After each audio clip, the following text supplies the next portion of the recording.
यह कहानी है ज्योतिबा फुले की, एक ऐसे इंसान की जिसने अपना पूरा जीवन समाज के सबसे दबे कुचले लोगों को उठाने में लगा दिया। जहां पिछले भाग में हमने उनके बचपन, उनके संघर्ष और उस घटना की बात की थी जिसने उन्हें एक क्रांतिकारी की राह पर ला खड़ा किया, वहीं हमने उनके परिवार, उनकी जाति और उन परिस्थितियों का भी जिक्र किया था जिनमें वो पले बढ़े। अगर आपने वो भाग नहीं देखा है तो मैं जरूर कहूंगा कि पहले उस वीडियो को देखिए ताकि आप समझ सकें कि कैसे एक माली के बेटे ने उस समाज को बदलने की ठानी जो उसे इंसान मानने को भी तैयार नहीं था। अब आइए कहानी को वहीं से आगे बढ़ाते हैं जहां हमने छोड़ा था। तो उस समय का पुणे शहर आज के किसी बुरे सपने से कम नहीं था। दलितों और निचली जातियों के साथ ऐसा व्यवहार होता था जैसे वे इंसान न हो बल्कि कोई अपराधी हो। अगर कोई अछूत सड़क पर निकलता तो उसे अपनी पीठ पर पत्तियों की झाड़ू बांधनी पड़ती थी। जानते हो क्यों? क्योंकि उसके पैरों के निशान सड़क को अपवित्र न करें। उसके गले में एक मटका लटकाना जरूरी था ताकि अगर वह गलती से थूक दे तो सड़क दूषित न हो। चलते समय उसे जोर जोर से चिल्लाना पड़ता था, हटो हटो, अछूत आ रहा है, ताकि ऊंची जाति के लोग उससे दूर रहें। जरा सोचिए यह कैसा मंजर था। एक इंसान को अपनी मौजूदगी के लिए माफी मांगनी पड़ती थी। ब्राह्मणों का मानना था कि अछूतों की छाया भी उनके पवित्र वातावरण को गंदा कर सकती है। दलितों को ऊंची जातियों के कुओं और तालाबों से पानी लेने की इजाजत नहीं थी। इसका नतीजा ये हुआ कि उन्हें गंदे कीचड़ भरे गड्ढों का पानी पीना पड़ता था। इस गंदे पानी की वजह से वे तरह तरह की बीमारियों का शिकार हो जाते थे। बच्चे, बूढ़े और औरतें सब बीमारी और अपमान के इस दलदल में डूबे थे। यह समाज नहीं बल्कि इंसानियत का कत्लखाना था। ज्योतिराव का दिल इस अत्याचार को देखकर पिघल गया। वे चुप रहने वालों में से नहीं थे। उनके भीतर की आग अब सिर्फ सवाल नहीं पूछ रही थी बल्कि जवाब ढूंढ रही थी। इस पर ज्योतिराव ने साल 1848 में एक ऐसा कदम उठाया जो उस समय की सोच से कोसों आगे था। उन्होंने अपने घर के पानी के हौज को दलितों और अछूतों के लिए खोल दिया। यह कोई साधारण कदम नहीं था। यह सिर्फ पानी का हौज नहीं था, यह मानवता की पहली लहर थी और बराबरी की पहली बूंद थी। ज्योतिराव ने कहा, पानी तो सबके लिए है, अगर इंसान को पानी पीने का हक नहीं तो वह इंसान कैसे? उनके इस कदम ने समाज में हड़कंप मचा दिया। ऊंची जातियों के ठेकेदार भड़क उठे। वे चिल्लाए, यह माली क्या खुद को ब्राह्मण समझता है? अछूतों को पानी पिलाकर धर्म को अपवित्र कर रहा है। ज्योतिराव के अपने रिश्तेदार भी उनके खिलाफ हो गए। उनके पिता गोविंदराव पर भारी दबाव डाला गया। गांव वालों ने कहा, अगर ज्योतिराव ने यह हरकत बंद नहीं की तो तुम्हें गांव से बहिष्कृत कर देंगे। गोविंदराव गुस्से में आ गए। उन्होंने ज्योतिराव और उनकी पत्नी सावित्रीबाई को घर से निकाल दिया। ज्योतिराव और सावित्रीबाई सड़क पर आ गए। लेकिन क्या आपको लगता है कि इस अपमान ने उन्हें तोड़ दिया? जी नहीं, ये तो अभी कुछ भी नहीं था। ज्योतिराव के लिए यह कोई व्यक्तिगत लड़ाई नहीं थी। यह लड़ाई थी सदियों की बेड़ियों को तोड़ने की। उनके दिल में एक ही आवाज गूंज रही थी, कोई इंसान अपवित्र नहीं होता, अपवित्र होती है वह सोच जो इंसान को इंसान नहीं समझती। ज्योतिराव का सपना सिर्फ दलितों तक सीमित नहीं था। वे समझ गए थे कि समाज को बदलने के लिए महिलाओं को शिक्षित करना जरूरी है। उस समय औरतों को घर की चार दीवारी में कैद रखा जाता था। उन्हें किताब छूने की इजाजत नहीं थी। निचली जाति की औरतों का तो और भी बुरा हाल था। उन्हें दोहरे अत्याचार झेलने पड़ते थे, एक जाति के नाम पर, दूसरा औरत होने के नाम पर। ज्योतिराव ने सोचा, अगर माएं शिक्षित होंगी तो वे अपने बच्चों में बराबरी और इंसानियत के बीज बोएंगी और यही बीज भविष्य को बदलेगा। इसी सोच के साथ उन्होंने सबसे पहले अपनी पत्नी सावित्रीबाई को पढ़ाना शुरू किया। सावित्रीबाई जो उस समय एक साधारण गृहिणी थी, अब ज्योतिराव के सपने का हिस्सा बनने वाली थी। जब ज्योतिराव लगभग 20 साल के हो गए थे तब उनकी मुलाकात अहमदनगर में अपने दोस्त गोविंद से हुई। उस समय गोविंद के साथ थी एक अमेरिकी ईसाई पादरी महिला सिंथिया फर्रार जो एक मिशनरी स्कूल चलाती थी। इस स्कूल में लड़कियों और निचली जातियों के बच्चों को पढ़ाया जाता था। यह देख ज्योतिराव की आंखें चमक उठी। उन्होंने सोचा, यही तो वह रास्ता है जिसे मैं ढूंढ रहा हूँ। अगर अहमदनगर में ये हो सकता है तो पुणे में क्यों नहीं? इस मुलाकात ने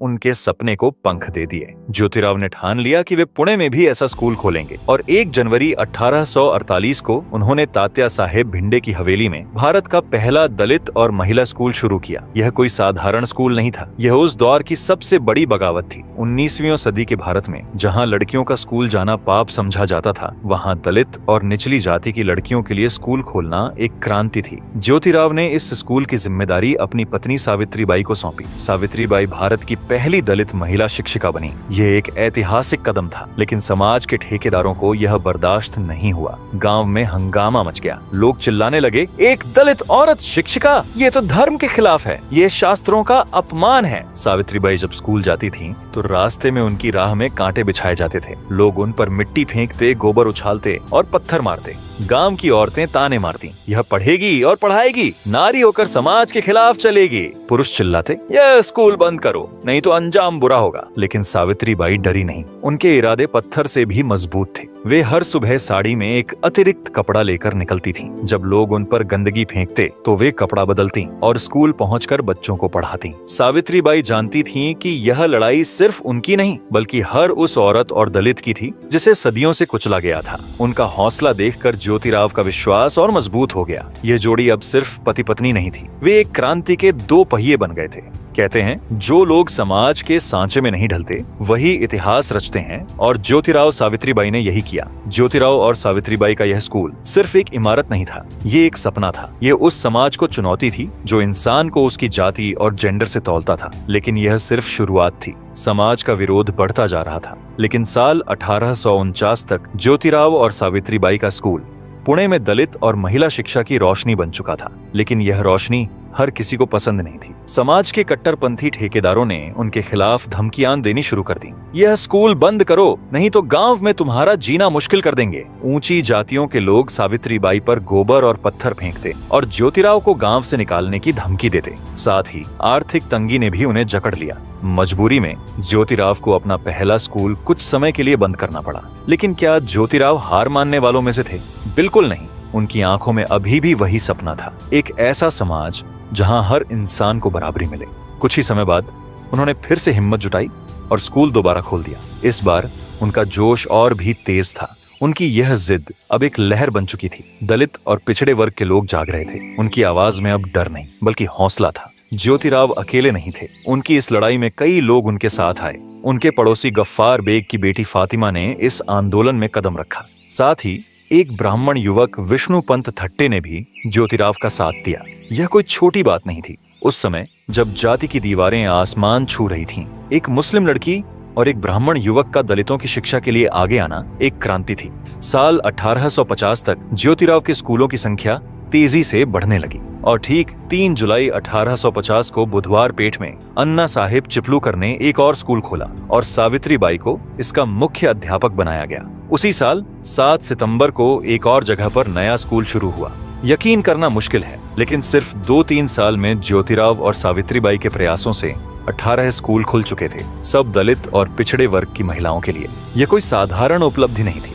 यह उस अंधेरे समाज में सूरज की पहली किरण थी। ज्योतिराव और सावित्रीबाई का यह काम अब सिर्फ पुणे तक सीमित नहीं था। उनकी मेहनत की गूंज दूर दूर तक फैल रही थी। साल 1852 में अंग्रेज सरकार ने उनके शिक्षा के प्रयासों को देखकर उन्हें सम्मानित किया। पुणे संडे आमजवर अखबार ने 29 मई 1852 को एक रिपोर्ट छापी जिसमें लिखा था कि ज्योतिराव के स्कूलों में पढ़ने वाली लड़कियों की संख्या सरकारी स्कूलों में पढ़ने वाले लड़कों से 10 गुना ज्यादा थी। ये खबर पूरे शहर में आग की तरह फैल गई। महिला शिक्षा की यह क्रांति अब रुकने वाली नहीं थी। ज्योतिराव और सावित्रीबाई ने न सिर्फ दलित और पिछड़ी महिलाओं को पढ़ाया बल्कि पूरे समाज को एक नया सवेरा दिखाया। लेकिन उनकी लड़ाई सिर्फ शिक्षा तक सीमित नहीं थी। वे समाज की हर बुराई को जड़ से उखाड़ना चाहते थे, चाहे वह सती प्रथा हो या विधवाओं के साथ होने वाला अत्याचार। उस समय भारत में सती प्रथा एक क्रूर रिवाज था। बंगाल में समाज सुधारक राजा राममोहन राय ने इस प्रथा को खत्म करने के लिए अपनी जिंदगी लगा दी थी। लेकिन 1833 में उनकी मृत्यु के बाद यह आंदोलन धीमा पड़ गया। ज्योतिराव ने इस मशाल को उठाया। उन्होंने पुणे में सती प्रथा के खिलाफ खुला मोर्चा खोल दिया। वे कहते थे, कोई औरत अपने पति की चिता पर क्यों जले? उसका जीवन उतना ही कीमती है जितना किसी पुरुष का। लेकिन ज्योतिराव की नजर सिर्फ सती प्रथा पर नहीं थी। वे विधवा विवाह को भी सामाजिक स्वीकृति दिलाना चाहते थे। उस समय ऊंची जाति की विधवाओं का जीवन नर्क से कम नहीं था। उनके सिर मुंडवा दिए जाते थे। उन्हें सिर्फ सफेद साड़ी पहनने के लिए मजबूर किया जाता था। समाज उनका तिरस्कार करता था। कई बार विधवाओं के साथ अमानवीय व्यवहार होता था। कुछ लोग उनका शारीरिक शोषण करते, उन्हें गर्भवती तक कर देते और जब बात खुलती तो उन्हें मार पीट कर घर से निकाल दिया जाता था। कई बार जबरदस्ती उनका गर्भपात कराया जाता था। विधवाओं की आवाज दबा दी जाती थी क्योंकि उनके हक में बोलने वाला कोई नहीं था। ज्योतिराव इस अत्याचार को देखकर चुप नहीं रह सके। साल 1853 में उन्होंने पुणे में एक बड़ी सभा बुलाई। इस सभा में सैकड़ों लोग शामिल हुए। ज्योतिराव ने खुलकर विधवा विवाह का प्रस्ताव रखा। उन्होंने कहा, हर औरत को जीने का हक है। विधवा होने का मतलब जिंदगी खत्म होना नहीं है। लेकिन समाज के ठेकेदारों को यह बात पसंद नहीं आई। वे चिल्लाए, यह शास्त्रों के खिलाफ है, यह धर्म का अपमान है। सभा में हंगामा हो गया और प्रस्ताव सर्वसम्मति से पास नहीं हो सका। लेकिन ज्योतिराव रुके नहीं। उन्होंने समाज के विरोध को ललकारा। उन्होंने पुणे में एक विधवा आश्रम खोल दिया। यह आश्रम उन विधवाओं के लिए एक सुरक्षित ठिकाना था जिन्हें उनके परिवार और समाज ने ठुकरा दिया था। खासकर ब्राह्मण परिवारों की विधवाएं, जिनके साथ सबसे ज्यादा अत्याचार होता था, अब इस आश्रम की ओर खींचने लगीं। यह आश्रम सिर्फ एक इमारत नहीं था, ये उस अंधेरी गुफा में सूरज की रोशनी की तरह था, जहां विधवाएं सम्मान और सुरक्षा के साथ जी सकती थीं। ज्योतिराव के इस कदम ने समाज में हलचल मचा दी। उनकी प्रेरणा से दूसरों ने भी इस राह पर कदम बढ़ाए। महादेव गोविंद रनाडे जैसे समाज सुधारक ने ज्योतिराव के काम से प्रभावित होकर 1860 से 1866 के बीच विधवा पुनर्विवाह संघ की स्थापना की और पंढरपुर में विधवा आश्रम खोले। विधवा विवाह की लड़ाई अब एक बड़ा आंदोलन बन चुकी थी। ज्योतिराव का मिशन सिर्फ विधवा विवाह तक सीमित नहीं था। वे महिलाओं को हर तरह से सशक्त बनाना चाहते थे। उस समय समाज में एक और क्रूर प्रथा आम थी, नवजात बच्चों की हत्या। खासकर वो विधवाएं जो मजबूरी में गर्भवती तो हो जाती थीं, परंतु समाज के डर से अपने बच्चों को मार देती थीं। ये महिलाएं न सिर्फ अपमान और शोषण की शिकार थीं, बल्कि उनके बच्चों को भी जीने का हक नहीं मिलता था। ज्योतिराव का दिल इस अत्याचार को देखकर पसीज गया। वे सोचते थे, क्या एक बच्चे का जन्म उसका गुनाह है? क्या एक माँ को सिर्फ समाज के डर से अपने बच्चे की जान लेनी चाहिए? इस पर साल 1863 में ज्योतिराव ने एक साहसी कदम उठाया। उन्होंने बाल हत्या प्रतिबंधक गृह की स्थापना की। यह गृह उन औरतों के लिए एक सुरक्षित ठिकाना था जो मजबूरी में अपने बच्चों को मारने के लिए विवश थीं। इस गृह में गर्भवती विधवाओं को न सिर्फ आश्रय मिलता था, बल्कि उनके बच्चों को भी जिंदगी मिलती थी। लेकिन ज्योतिराव यही नहीं रुके। उन्होंने एक ऐसा कदम उठाया जिसने समाज को हिला कर रख दिया। इसी दौरान ज्योतिराव को एक गर्भवती ब्राह्मण विधवा काशीबाई के बारे में पता चला। काशीबाई को समाज ने ठुकरा दिया था। उसे न तो परिवार ने अपनाया, न ही गांव वालों ने। ज्योतिराव और सावित्रीबाई ने उसे अपने घर में पनाह दी। उन्होंने अपने घर में ही काशीबाई के प्रसव की व्यवस्था की। काशीबाई ने एक बेटे को जन्म दिया जिसका नाम रखा गया यशवंत। लेकिन ज्योतिराव ने जो किया वह उस समय के लिए अकल्पनीय था। उन्होंने यशवंत को गोद ले लिया। यह कोई साधारण फैसला नहीं था। एक माली परिवार का व्यक्ति जो खुद समाज के हाशिए पर था, एक ब्राह्मण विधवा के बच्चे को गोद ले रहा था। ज्योतिराव ने समाज को खुला संदेश दिया, जीवन को बचाना ही असली धर्म है। बच्चा किसी भी जाति का हो, वह इंसान है और हर इंसान को जीने का हक है। इस कदम ने समाज के ठेकेदारों को बेचैन कर दिया। लोग चिल्लाए, यह माली धर्म को अपवित्र कर रहा है। लेकिन ज्योतिराव को इन तानों की परवाह नहीं थी। उनके लिए इंसानियत सबसे बड़ा धर्म था। ज्योतिराव की विधवा विवाह की लड़ाई भी रंग ला रही थी। साल 1866 में उन्होंने विष्णु शास्त्री पंडित के साथ मिलकर बंबई प्रेसिडेंसी में विधवा विवाह समितियां बनाई। विष्णु शास्त्री ने खुद एक विधवा ब्राह्मणी से शादी करके समाज को दिखाया कि परंपराएं बदली जा सकती हैं। ज्योतिराव के इन प्रयासों की गूंज अब इतनी तेज हो चुकी थी कि ब्रिटिश सरकार भी उनकी ओर देखने लगी। साल 1872 में ब्रिटिश सरकार ने नेटिव मैरिज एक्ट लागू किया, जिसने विधवा विवाह को कानूनी मान्यता दे दी। यह ज्योतिराव की एक बड़ी जीत थी। लेकिन ज्योतिराव के लिए यह सिर्फ शुरुआत थी। सती प्रथा को खत्म करना, नवजात बच्चों की हत्या रोकना और विधवा विवाह को बढ़ावा देना, ये सब उनके मिशन का हिस्सा थे। वे मानते थे कि जब तक समाज की सबसे कमजोर कड़ी यानी औरतों और दलितों को सम्मान नहीं मिलेगा, तब तक कोई भी प्रगति अधूरी है। समझ गए दोस्तों? जैसे कभी समाज ने औरतों और दलितों को नीचा दिखाया, उन्हें दोयम दर्जे का माना, उसी तरह आज हम वही नजरिया बिहार के साथ अपना रहे हैं। मेरी बात ध्यान से सुनो और याद रखना, जैसे आज हम बिहारियों को गंदी नजर से देख रहे हैं, वैसे ही पूरी दुनिया हमारे भारत को उसी गंदी नजर से देखती है। जब तक हम अपने ही लोगों की इज्जत करना नहीं सीखेंगे, तब तक हम दुनिया से इज्जत की उम्मीद कैसे कर सकते हैं? बिहार सिर्फ एक राज्य नहीं है, वो हमारी असली जड़ है। वहाँ की मिट्टी ने हमें चाणक्य, बुद्ध, आर्यभट्ट और गजब के मेहनती हाथ दिए हैं। और आज अगर हम उसी मिट्टी को ठुकरा रहे हैं, तो समझ लो हम अपनी ही जड़ों को काट रहे हैं। बिहारियों को सम्मान देना मतलब भारत की आत्मा को सम्मान देना है।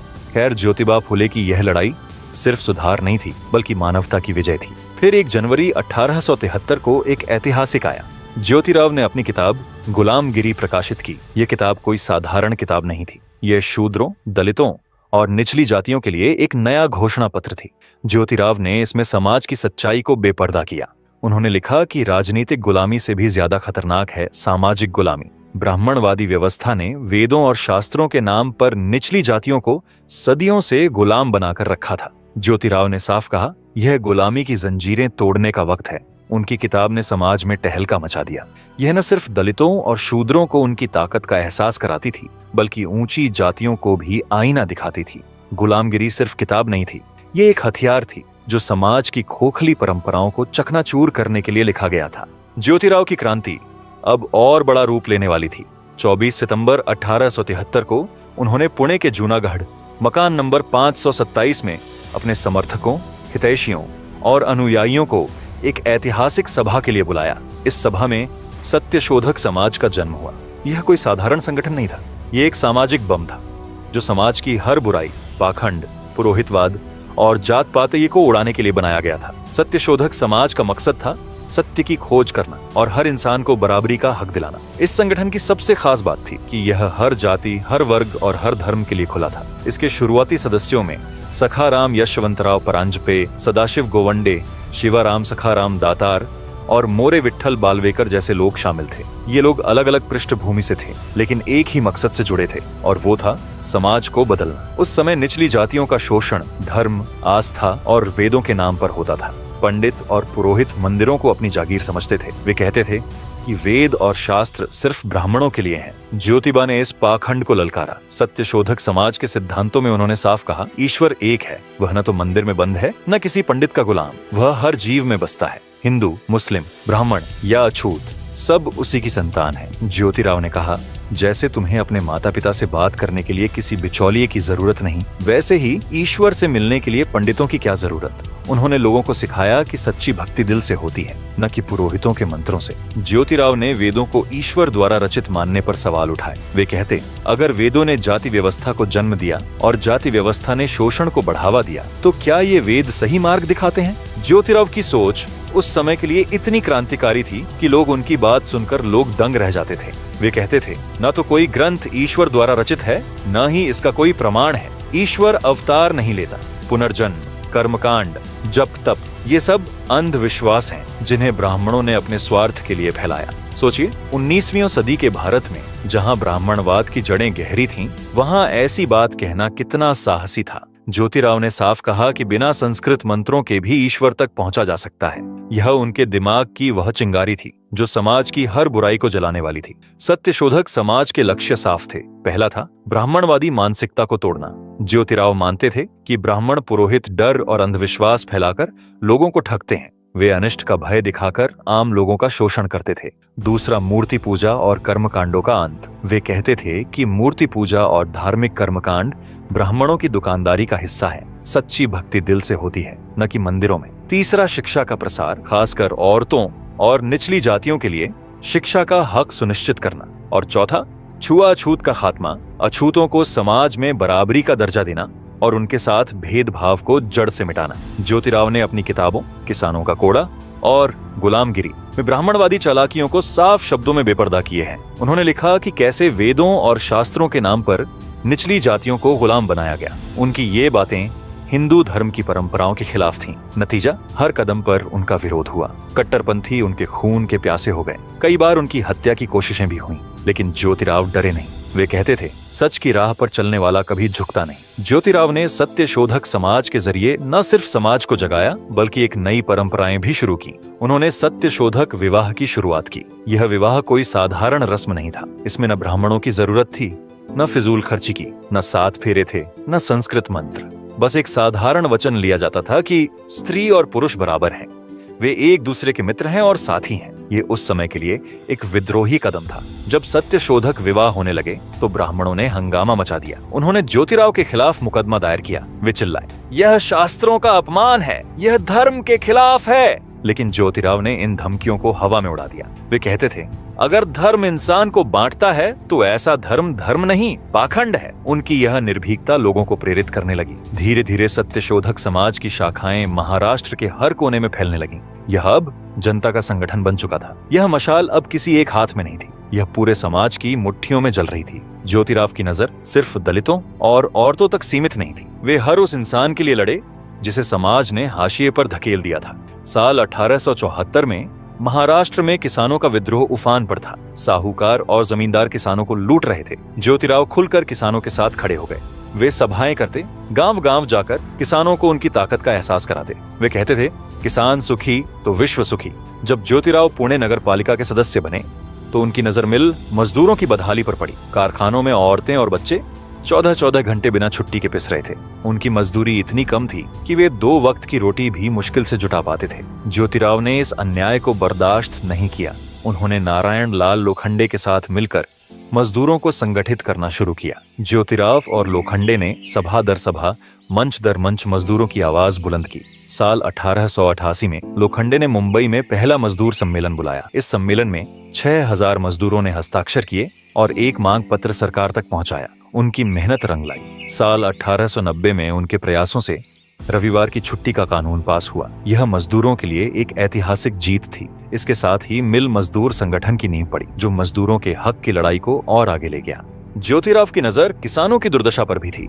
साहूकार और जमींदार जाली हिसाब किताब बनाकर किसानों को कर्ज के जाल में फंसाते थे। ज्योतिराव ने इस शोषण के खिलाफ आवाज उठाई। सत्य शोधक समाज के दबाव और ज्योतिराव की सिफारिश पर साल 1878 में दक्कन किसान राहत कानून बना, जो 1879 में लागू हुआ। इस कानून का मकसद था किसानों को कर्ज के बोझ से मुक्त करना और साहूकारों के जाल से बचाना। ये कानून किसानों के लिए एक बड़ा सहारा बना। ज्योतिराव की यह लड़ाई सिर्फ एक वर्ग के लिए नहीं थी, वे हर उस इंसान के लिए लड़े जिसे समाज ने कुचला था, चाहे वह दलित हो, औरत हो, किसान हो या मजदूर। ज्योतिराव की मशाल हर वंचित के लिए जल रही थी। ज्योतिराव मानते थे कि भाषा सिर्फ बोलने का जरिया नहीं, बल्कि सत्ता और शोषण का हथियार है। उस समय संस्कृत को देवताओं की भाषा कहा जाता था और उसे सिर्फ ब्राह्मणों तक सीमित रखा गया था। निचली जातियों को संस्कृत छूने की भी इजाजत नहीं थी। ज्योतिराव ने इस पाखंड को ललकारा।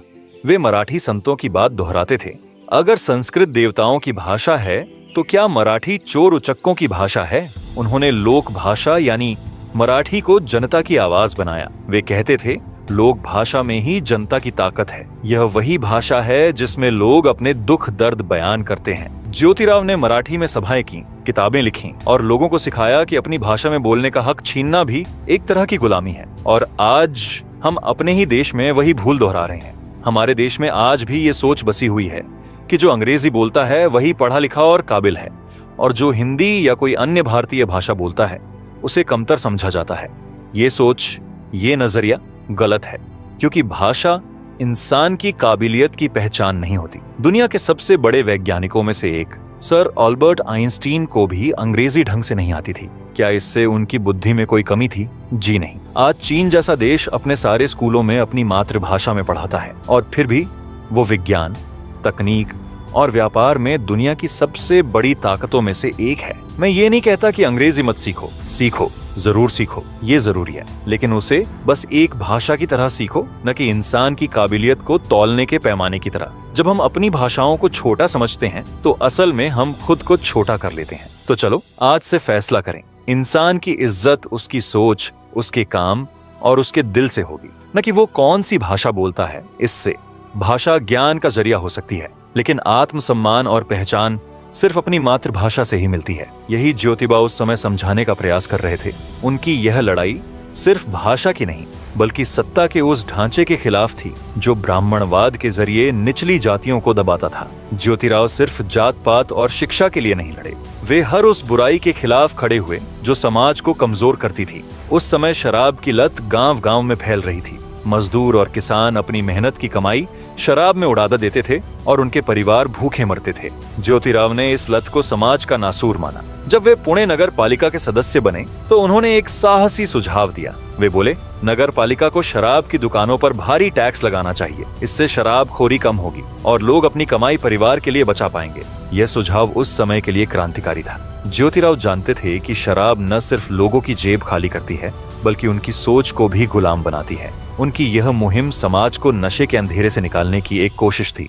ज्योतिराव सिर्फ समाज सुधारक नहीं थे, वे एक कुशल व्यापारी, प्रभावशाली लेखक और नगर पालिका के सदस्य भी थे। साल 1863 में उन्होंने ठेकेदारी का काम शुरू किया। उनकी मेहनत और ईमानदारी ने उन्हें इतना सम्मान दिलाया कि वे पुणे नगर पालिका के आयुक्त बन गए। वे 1883 तक इस पद पर रहे। इस दौरान उन्होंने शहर की साफ सफाई, पानी की व्यवस्था और गरीबों की भलाई के लिए कई काम किए। एक लेखक के रूप में भी ज्योतिराव ने अपनी गहरी छाप छोड़ी। उनकी किताबें गुलामगिरी और श्वेतकर्चिया आसुर न सिर्फ उस समय समाज को झकझोरने वाली थीं, बल्कि आज भी लोगों को प्रेरित करती हैं। इन किताबों में उन्होंने ब्राह्मणवादी शोषण और सामाजिक गुलामी की सच्चाई को बेपर्दा किया। उनकी लेखनी इतनी तेज थी कि वह समाज के पाखंड को चीर देती थी। 19वीं सदी का भारत कुरीतियों और अंधविश्वासों की जंजीरों में जकड़ा हुआ था। इस अंधेरे में कुछ लोग सूरज की तरह चमके, जिसमें राजा राममोहन राय, केशव चंद्र सेन, देवेंद्र नाथ ठाकुर और स्वामी दयानंद सरस्वती जैसे समाज सुधारकों ने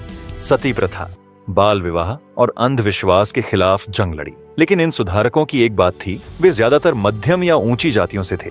उनकी रोशनी वहीं तक सीमित रही जहां तक उनका समाज था। लेकिन ज्योतिराव फुले अलग थे। वे उस समाज से आए थे जिसे सदियों से पैरों तले कुचला गया था। एक माली परिवार का बेटा जिसने खुद अपमान और भेदभाव का दर्द सहा था। इसलिए वे दलितों, शूद्रों और औरतों के दुख को दूसरों से कहीं ज्यादा गहराई से समझते थे। उनकी क्रांति सिर्फ सुधार नहीं थी, यह समानता की क्रांति थी। वे समाज की सबसे गहरी खाई में उतरे और वहां से रोशनी लाए। उनकी लड़ाई सिर्फ ऊपरी बदलाव के लिए नहीं थी, बल्कि समाज की जड़ों को बदलने के लिए थी। ज्योतिराव के इन संघर्षों को देखकर समाज में उनकी आवाज गूंजने लगी। बंबई के समाज सुधारक विट्ठल राव कृष्णाजी वंदेकर ने उनकी महानता को पहचाना और साल 1888 में उन्होंने ज्योतिराव को महात्मा की उपाधि दी। यह उपाधि सिर्फ एक सम्मान नहीं थी, यह उस शख्स को सलाम था जिसने अपनी जिंदगी समाज की भलाई के लिए कुर्बान कर दी। लेकिन नियति को कुछ और मंजूर था। उसी साल 1888 में ज्योतिराव को लकवा मार गया। उनकी सेहत बिगड़ती चली गई। फिर 28 नवंबर 1890 को वे इस दुनिया से रुखसत हो गए। तो दोस्तों, उम्मीद है कि ज्योतिबा फुले की यह संघर्ष भरी कहानी आपको पसंद आई होगी। एक ऐसे इंसान जिसने खुद दुख सहकर दूसरों के लिए रास्ता बनाया, जिसने समाज की सबसे निचली सीढ़ी पर खड़े इंसान को भी बराबरी का हक दिलाने के लिए अपनी पूरी जिंदगी समर्पित कर दी। अगर आप ऐसे ही एक और क्रांतिकारी बिरसा मुंडा की कहानी जानना चाहते हैं तो इस वीडियो को जरूर देखें और कमेंट में बताइए कि अगली बार आप किस महान व्यक्तित्व की कहानी सुनना चाहेंगे। तब तक आप अपना और अपने परिवार का ख्याल रखें। तब तक के लिए गुड बाय और जय हिंद।